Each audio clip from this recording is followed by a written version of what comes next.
Hey guys, today I'm going to show you how to operate the one-touch garage, so that tutorial is coming up.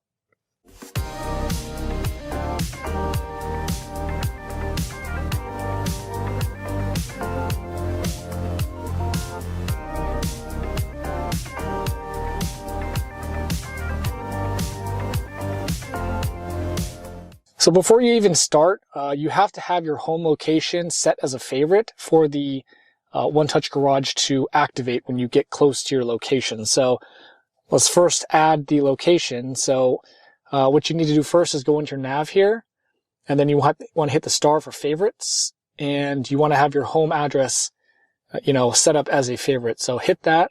If you're at home, you can just hit current location and it'll save it. But obviously I'm not going to put in my home address, so Target is right down the street from us here, so I would hit that like that. And obviously if you're doing your home address, you can also search it that way as well.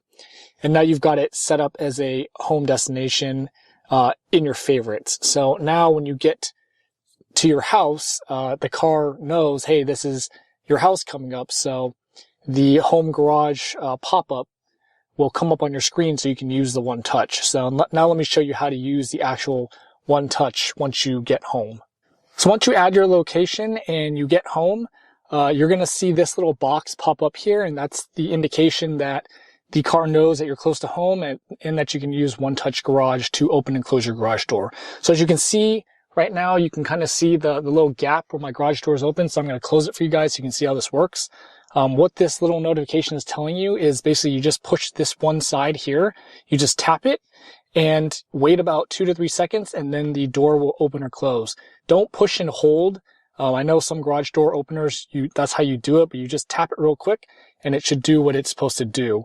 And also on this notification here, if you see the X on the left side, sorry, I know it's a little bit blurry, but anyways, there's an X on this left side. And so what it's telling you is if you hit this here, if you just tap it once, then this notification will go away if you don't want to see it. So let's go demo the garage door. So all you need to do is just tap it real quick, like I said. And you see it's thinking, and then it closes the garage door. So my garage door is closing now. You should be able to see it. There we go.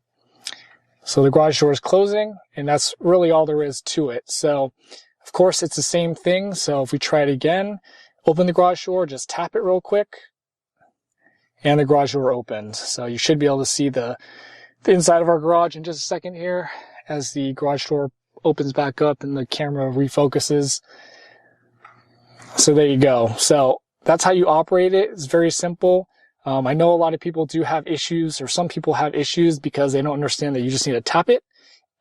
Instead they will hold it. So that's just a notification for you guys. Just tap it and it should work perfectly. I haven't had any issues with it since they enabled this feature by just tapping. So that's all you need to do. Hope the video was helpful. If you have any questions, let me know below, and thanks for watching.